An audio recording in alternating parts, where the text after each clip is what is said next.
Assalamualaikum warahmatullahi wabarakatuh. Kembali lagi bersama dengan saya.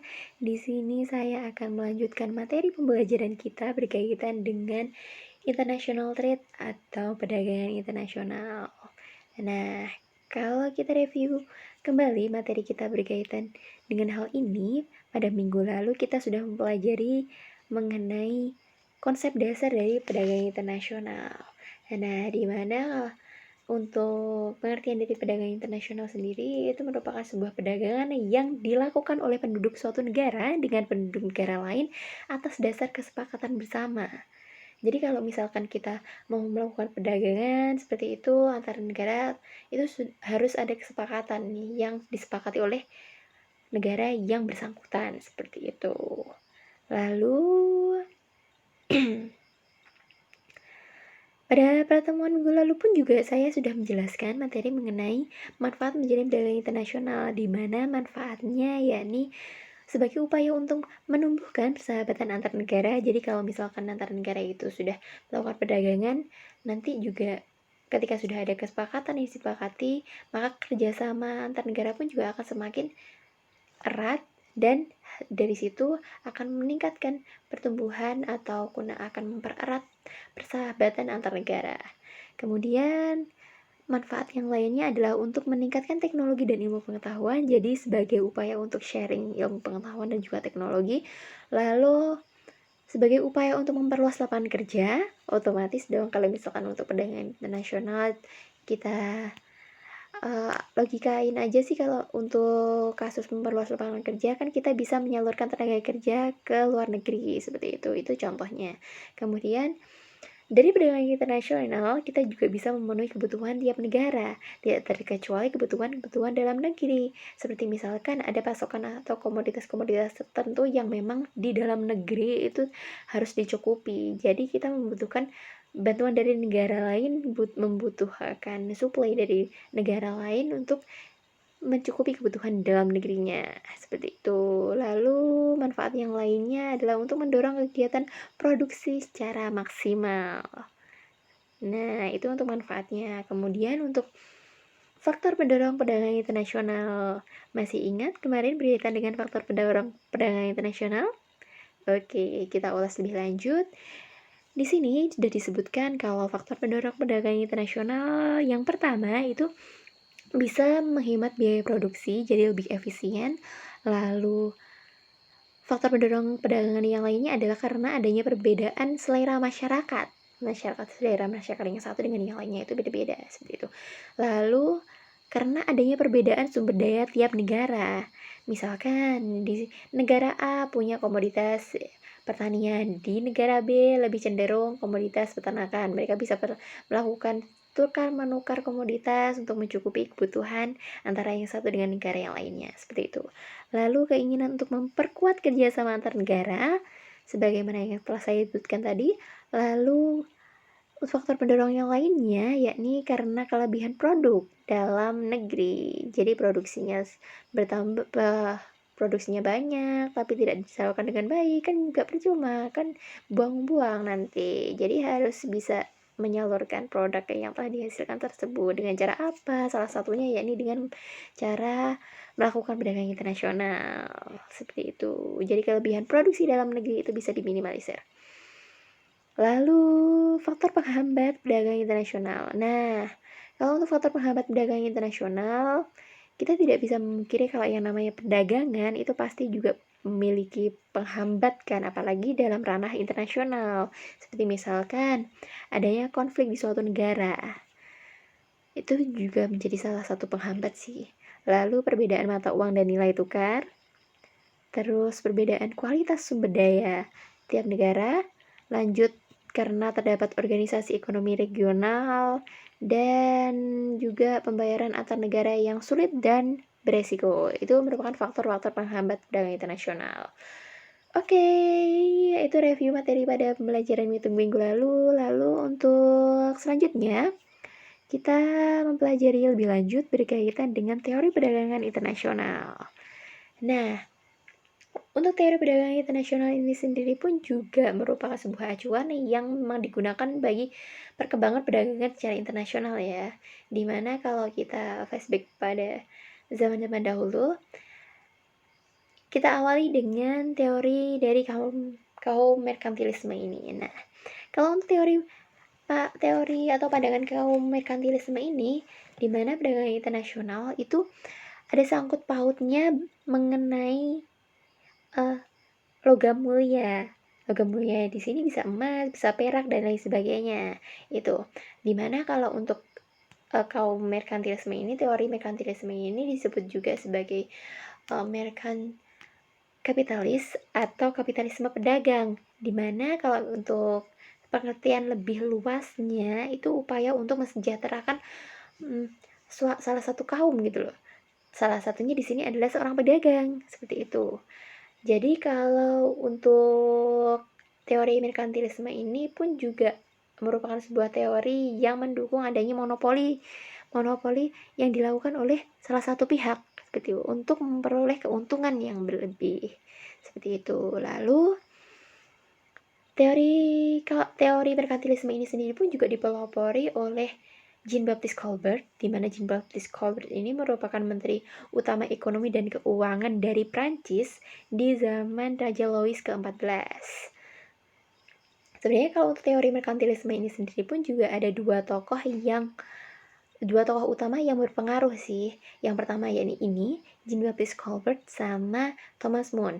Thomas More ini merupakan saudagar kaya pada zaman Raja Louis ke-14. Dimana kalau untuk kembali lagi pada merkan kapitalisme sendiri, kapitalisme pedagang, dimana tujuannya adalah untuk mensejahterakan salah satu pihak, mencari keuntungan sebesar-besarnya. Jadi yang namanya pedagang itu mengupayakan diri untuk memperoleh keuntungan sebesar-besarnya dalam upaya perdagangan yang dilakukan. Nah, itu seperti itu. Terus pada teori ini itu disebutkan kalau kan acuannya adalah emas sama perak, dimana emas dan sama perak ini pun juga merupakan logam mulia kan. Jadi kalau suatu negara itu memiliki jumlah logam mulia atau emas perak yang banyak, bisa dikatakan kalau negara tersebut memiliki pertumbuhan ekonomi yang meningkat gitu. Terus dari pertumbuhan ekonomi ini pun juga bisa menjamin kemakmuran dari masyarakatnya seperti itu. Jadi kalau untuk teori merkantilisme ini sendiri pun juga merupakan sebuah teori yang tujuannya pun juga untuk mencari keuntungan sebesar-besarnya bagi salah satu pihak. Jadi tidak menutup kemungkinan kalau untuk pihak yang lainnya itu merasa dirugikan. Nah, gitu. Itu kelebihan sama kelemahan dan juga penjelasan dari teori merkantilisme atau merkan kapitalis. Selanjutnya, teori perdagangan mutlak atau teori keunggulan mutlak absolute advantage dari Adam Smith, di mana pelopornya yakni Adam Smith, yakni sebuah teori yang memang berkaitan dengan kemampuan tiap negara untuk menghasilkan satu jenis barang dengan biaya yang secara mutlak lebih rendah daripada negara lainnya. Jadi memang antara negara A sama negara B, negara A itu memiliki kecenderungan biaya produksi yang lebih rendah daripada negara B, walaupun mereka sama-sama menghasilkan dua produk yang sama, seperti itu. Jadi biaya tenaga kerja, biaya pembuatan produksi itu bisa lebih minim daripada negara yang lainnya. Itu bisa dikategorikan sebagai teori keunggulan mutlak yang memang mutlak suatu negara itu memang unggul secara mutlak gitu loh. Mutlak unggul dari segi biaya produksi yang memang rendah. Kemudian untuk teori perdagangan internasional selanjutnya berkaitan dengan teori keunggulan komparatif, di mana pelopornya di sini ada David Ricardo, ya. Terus kalau untuk teori keunggulan komparatif ini sendiri pun juga merupakan sebuah teori yang keunggulan relatif suatu barang dalam perdagangan internasional diukur berdasarkan rasio nilai tukar suatu barang terhadap barang lain. Jadi antara negara A sama negara B itu saling tukar menukar barang. Ada diferensiasi produksi di sini. Dimana kalau untuk diferensiasi produk ini juga dimaksudkan untuk sama-sama menguntungkan antar negara gitu loh. Misalkan negara A punya produk apa, terus negara B punya produk apa, mereka saling tukar-menukar untuk keberlangsungan produksi atau untuk memenuhi kebutuhan antar negaranya. Seperti itu. Lalu teori perdagangan internasional yang selanjutnya yakni teori Hexer dan Ohlin atau HO.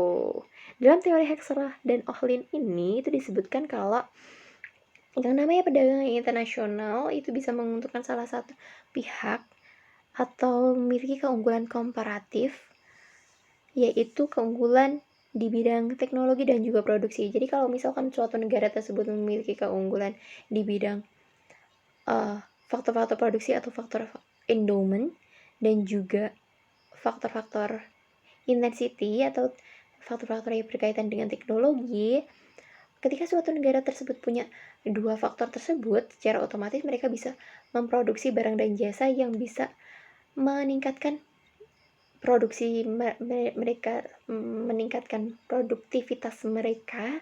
Kalau misalkan untuk barang dan jasa ini semakin banyak yang dihasilkan, mereka bisa melakukan proses perdagangan di sini. Mereka punya spesialisasi produk yang bisa disalurkan kepada negara lainnya, seperti itu.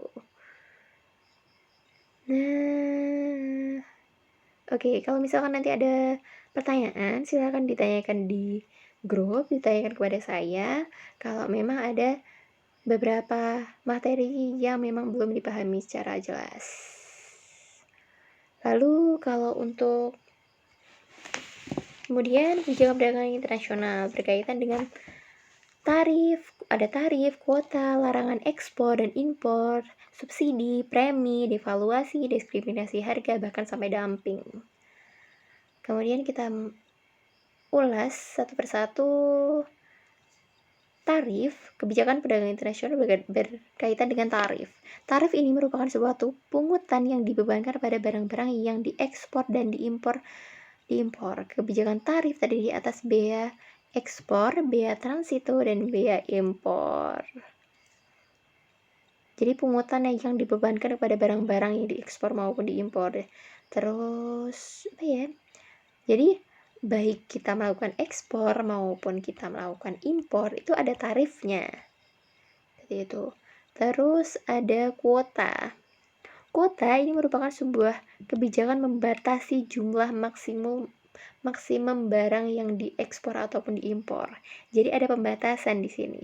Kalau misalkan yang namanya impor itu tidak dibatasi, secara tidak langsung kan nanti negara lain dalam menyalurkan barang ke dalam negeri pun juga akan terlalu banyak kan juga nggak baik kan. Nah seperti itu. Jadi harus ada pembatasan di sini, baik itu dari segi ekspor maupun dari segi impor. Lalu jenis-jenis kuota impor itu ada absolut kuota, negosiat kuota, tarif kuota, bahkan sampai mixing kuota. Kebijakan perdagangan yang selanjutnya ini berkaitan dengan larangan ekspor dan juga impor. Kalau larangan impor itu merupakan batasan atas jumlah barang yang boleh diimpor. Terus kalau untuk larangan ekspor itu merupakan upaya melindungi produsen dan konsumen dalam negeri serta meningkatkan nilai ekonomi komoditas tertentu. Ini bisa kalian pelajari lebih lanjut di LKS, itu sudah jelas dijelaskan seperti itu sih. Kemudian kalau untuk subsidi sama premi, kalau subsidi itu tujuannya adalah untuk meminimalisir lonjakan harga secara berlebihan. Jadi memang tujuannya adalah untuk melindungi masyarakat, untuk melindungi konsumen. Seperti itu. Soalnya kalau untuk subsidi sendiri pun merupakan sebuah bantuan yang memang diberikan kepada produsen dalam memproduksi barang-barangnya agar harga produksinya pun juga bisa diminimalisir seperti itu. Jadi tidak ada lonjakan harga di sini. Lalu kalau untuk premi sendiri pun juga adalah pemberian hadiah atau insentif kepada produsen dalam negeri atas hasilannya memenuhi target produk dan pencapaian mutu tertentu. Jadi ada hadiah yang diberikan dari pemerintah kepada produsen-produsen yang memang memiliki kualitas produk yang unggul gitu. Selanjutnya, kebijakan devaluasi merupakan kebijakan yang dikeluarkan pemerintah untuk menurunkan nilai tukar rupiah atas uang asing. Dan dimana kalau untuk kebijakan devaluasi sendiri pun juga tujuannya untuk meningkatkan daya saing produk kan, daya saing produk dalam negeri terhadap barang-barang impor. Lalu untuk diskriminasi harga merupakan kebijakan pemberlakuan harga jual yang berbeda untuk satu jenis barang yang sama pada segmen pasar yang berbeda. Tujuannya adalah untuk mengawasi tingkat harga jual dan beli atas barang tertentu sehingga menghasilkan keuntungan. Jadi sebenarnya diskriminasi harga sendiri pun juga nggak serta-merta karena diskriminasi terus merugikan salah satu pihak, enggak sih. Cuma ya memang dengan adanya diskriminasi ini sendiri pun juga tujuannya adalah untuk melindungi banyak pihak. Salah satunya yakni konsumen dan juga tidak terkecuali dari sisi produsennya.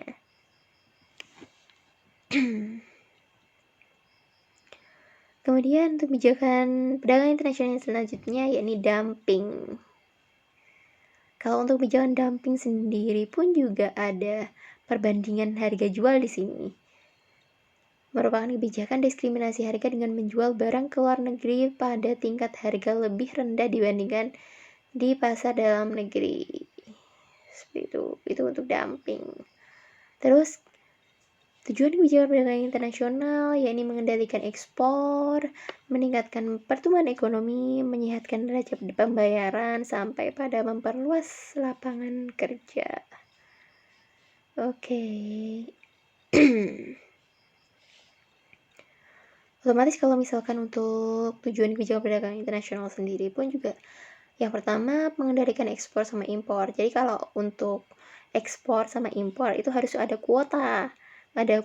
Jadi kita tidak serta-merta menyalurkan produk ke luar negeri secara besar-besaran dan juga kita juga tidak serta-merta mengimpor barang-barang dari luar negeri secara besar-besaran seperti itu. Jadi harus ada upaya untuk mengendalikan ekspor sama impor itu supaya juga ini pun juga upaya untuk sebagai stabilitas ekonomi di suatu negara sih sebenarnya, supaya barang yang beredar di dalam negeri pun juga tidak terlampau banyak. Terus kalau misalkan kita ekspor besar-besaran pun juga nanti kecenderungannya barang-barang di dalam negeri pun juga takutnya kurang seperti itu. Jadi harus dikendalikan. Itu maksudnya. Terus peningkatan pertumbuhan ekonomi. Nah, dari adanya kebijakan perdagangan internasional sendiri pun juga upayanya untuk meningkatkan pertumbuhan ekonomi suatu negara. Jadi, kalau untuk kita sudah mengendalikan laju ekspor sama impor, otomatis kan pertumbuhan kestabilan ekonomi di suatu negara pun juga akan lebih diperhatikan kan. Kalau misalkan perekonomian stabil, tidak menutup kemungkinan karena pertumbuhan ekonomi suatu negara pun juga akan semakin meningkat seperti itu. Lalu menyehatkan neraca pembayaran karena memang sudah diatur, ada kesepakatan yang mengikat seperti itu. Jadi tidak merugikan salah satu pihak, kemudian neraca pembayarannya pun juga akan sehat, tidak ada kendala seperti itu. Kemudian tujuan kebijakan perdagangan internasional selanjutnya yakni berkaitan dengan memperluas lapangan kerja.